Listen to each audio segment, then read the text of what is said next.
So I've mentioned a few times in prior episodes that there's 6 different leadership styles, kind of like golf clubs in a bag is the analogy I've most often used.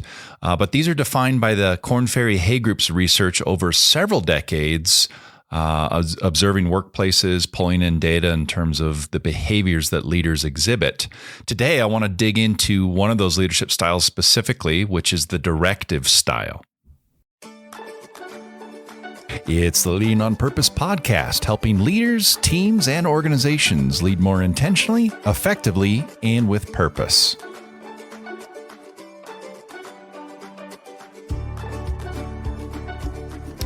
As the Korn Ferry Hay Group conducted its research over the decades, as I mentioned in prior episodes, these leadership styles that we'll explore each have a time and place. The directive style, though, is one of those styles that the Korn Ferry Hay Group, through its research, discovered also has a time and place, but needs to be used more sparingly. And the reason for that is it doesn't resonate as much with members of the team when this particular style is used consistently day in and day out over time. And this is a style of leadership that is really focused on providing directives. It's almost just like it sounds, telling people what to do. So I want to start off by giving you really the textbook definition from Korn Ferry Hay Group on the directive style. And then I want to get into some examples of, again, when it's appropriate, when it's less appropriate, and the confusion that can sometimes be there when we think we're leading with maybe a coaching style or a visionary style.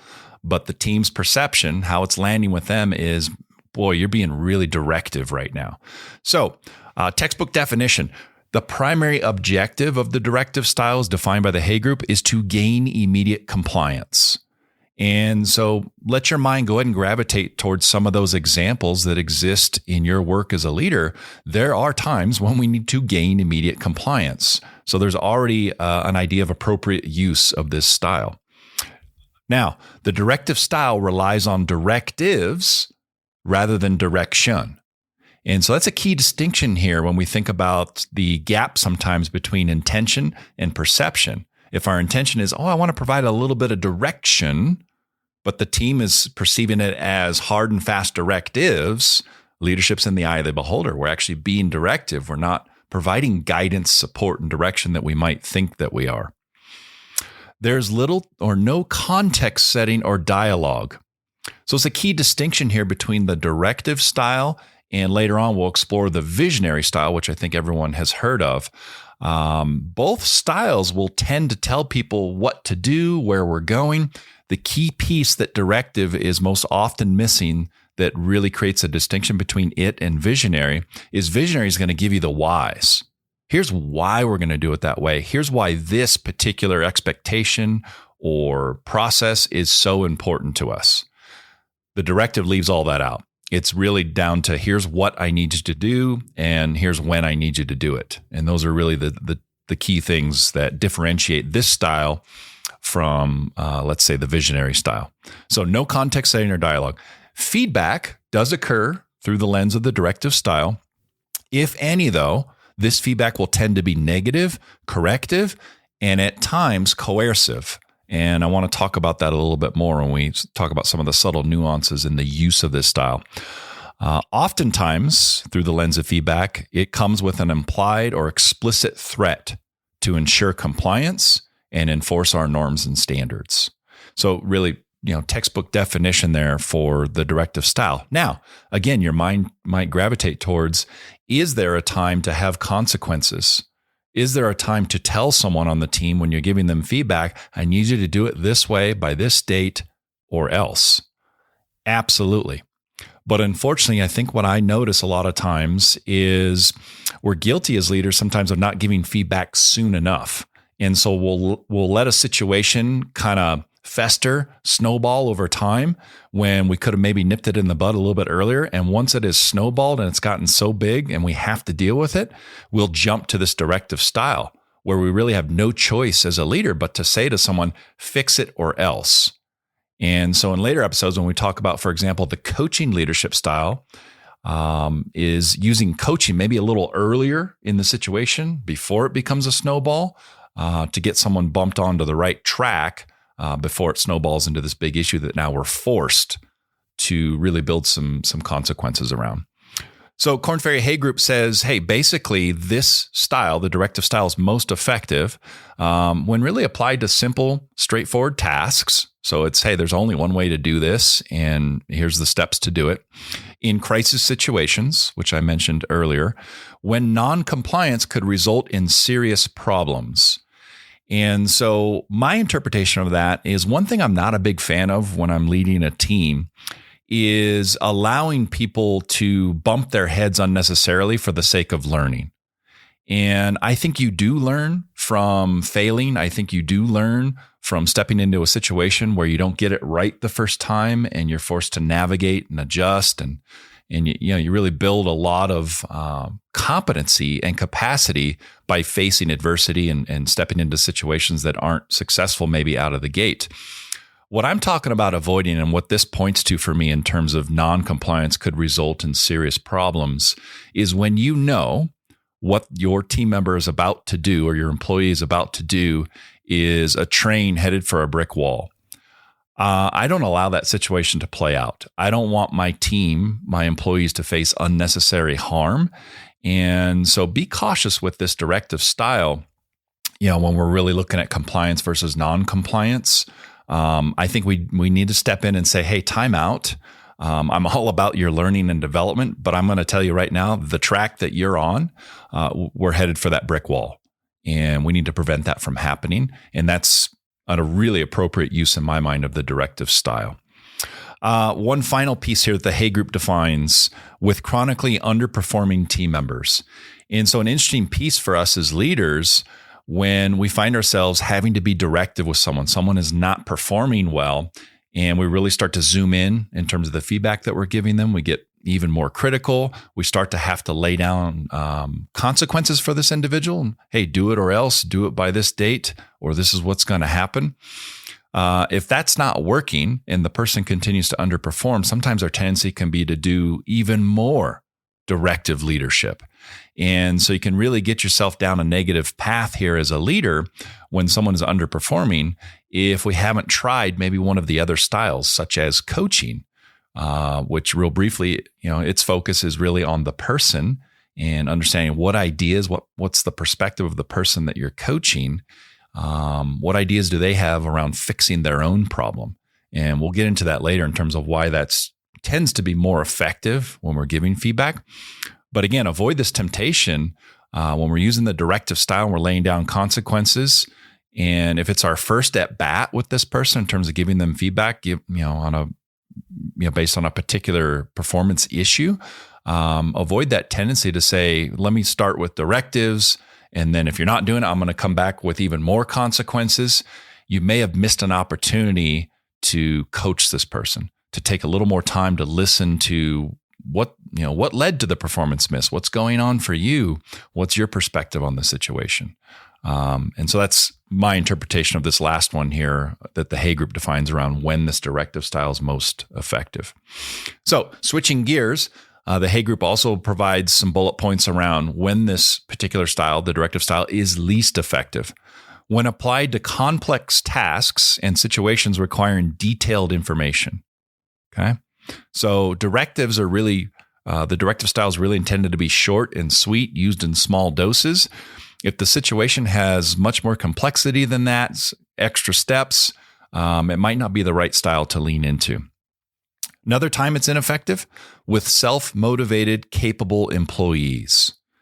And so one of the things that the directive style does over time, and in my mind, why it really leads to a negative environment and potentially negative results, is if you're always telling people what to do at every turn, at every step, it creates a dependency between you and the members of your team. Meaning if you're not there, they might not be sure what to do. And so where it's disengaging is with these self-motivated, capable employees who are stepping into the workplace each day saying to themselves, I've got more to offer you. I can think through problems and complex tasks. I don't need you to tell me what to do all the time. It can really take the wind out of those types of people's sails when you as a leader are always in there telling them, do it this way, do this, do that. It's not only creates a dependency on you, which can be tiring, it's really frustrating to someone who's of a high caliber in terms of their ability to step in and solve problems for themselves. Another time, and this is for me sometimes related to feedback, the directive style is not effective at all when it's used in anger or frustration or with sarcasm. And I know I've been guilty of this in the past as a leader when I'm really pissed off about a performance miss or a situation that occurred. One thing I learned, I think a lot of us have heard before, spacing out stimulus and response, giving yourself some time between the actual situation that you saw and reacting to it. That's really important when it comes to this, because the directive style, when we go to give someone feedback, sometimes we're doing so in a very reactionary fashion, meaning I've got to get this off my chest. So I'm going to sit down with you right after it happened and deliver some really tough feedback to you. And it's not that I'm not a fan of tough feedback, but if we haven't taken the time to really think it through, to calm down in terms of our emotions and reactions, and most importantly, and this is where the coaching style again is different when it comes to feedback, finding a place in our heart and our mind to prioritize the person, to find it in our mind and heart to believe in the person's potential to improve the situation. When you're reacting in the moment and we sit down with that person and we kind of zing them with feedback because we're pissed off about what happened, the priority of the person kind of goes away. And again, the priority is about either getting something off of our chest, getting emotions out, or making sure we don't endure that pain again. Hey, fix this now. I don't want to see this again. And it's typically less constructive on the receiving end. It may feel good to you in the moment, but I can almost promise you it's not effective on the receiving end. It's not landing the way that you would intend. So a couple more here in terms of situations in which the directive style, the Hay Group would tell you it's less effective. When the stated consequence of not complying is unrealistic or is not enforced. So if we were to sit down with someone and we're really passionate about them improving the performance that we're looking at, and we lay down some consequences that we just know we're not going to hold the line on, or we're holding someone to a standard that no one else is meeting, those are examples of this situation. The directive is really going to blow up in your face because you're just going to encounter a lot of resistance, either on the front end, if the person you're coaching or providing feedback to through this directive lens, if their perception is, yeah, that standard never upheld, or we're inconsistent about it, I'm the only person that's being held to this standard, this directive style is really going to blow up in your face. Last situation in which the directive style is least effective based on the Hay Group's research, when used as the only or the preferred style. And so a lot of defaulting going on out there when we face crisis situations. So you go back to the years of the pandemic, definitely a time when there was a lot of defaulting, and we felt as leaders that, boy, I've got to direct people. I got to tell people what to do. And again, if that's the only style you were using, and if that was your style of choice based on the circumstances you were in, you probably have done yourself a lot of harm in terms of the relationship with your team. So really a lot of missed opportunities when it comes to the use of the directive leadership style. But it's just an often confused style. Again, I think there's definite times and places for being directive. I think if I've tried coaching someone, truly understanding their perspective, truly understanding what's going on for them that maybe led to the performance issue I'm addressing, truly getting curious about their perspective. Let's say I've done that process 2, maybe 3 times based on an issue, and we're still not getting anywhere. Now it's time to pull out the directive style. And you're really forced to come to the person at that point and say, you know what, we've tried. We've tried to sit down on this occasion and this occasion, and we've tried it your way. You know, I've really entertained your perspective and ideas around how to fix this performance issue we've been talking about, and I'm still not seeing it. And so now it's time to shift to directive, where we say to the person, there's consequences now in not improving this concern that we've been talking about for so long. So very appropriate moment. Another time I think about is with brand new members of your team. These folks don't know what to do. And so out of the gate, a good small, kind of healthy dose of directive to really tell people what to do what the expectation is, what specifically you're asking of them. Great time for the use of the directive style because people just don't know what the expectation is yet.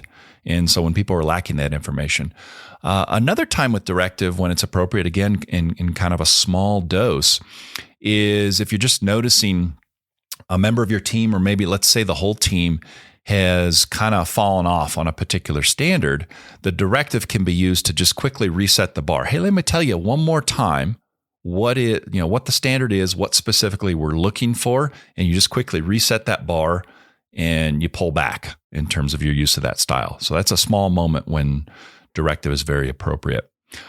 These crisis situations that we talked about, again, another very appropriate time for the use of this style.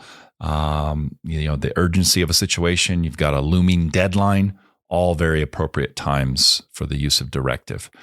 So where this style is so often confused in my eyes, and what I observe with leaders is, really when we're in conversation with our teams, and the process that I've seen that folks will call, guided discovery or guided coaching, meaning I'm going to sit down a member of my team and make them think that I'm leveraging their ideas, but I'm going to ask them a particular set of questions that lead them in the direction that I want them to go, that provide the learning insight I want them to have. And it's not that that's necessarily bad, but that's kind of a preferred style for a lot of people. And in their minds, I think what they say to themselves as a leader is, I'm coaching. And I'm here to tell you, you're not coaching, you're being directive. Anytime we're in conversation with someone on our team, whether it's training them on something, brainstorming with them, providing them feedback, if we've already determined in our mind where we want the conversation to go, meaning we're working off of our agenda, we're being directive. And no degree of guided discovery, guided coaching can mask the fact that we're being directive and we're using the directive style, and that style may not be as effective for you in the long term. And so just something to really challenge yourself on. Are we making that confusion as a leader where we're saying to ourselves, I'm coaching them, but if we really looked at the conversations, we're asking particular questions that get people where we want them to go, we're not actually coaching. Again, we're using the directive style, which is appropriate at certain times, but not effective if we think that we're coaching someone.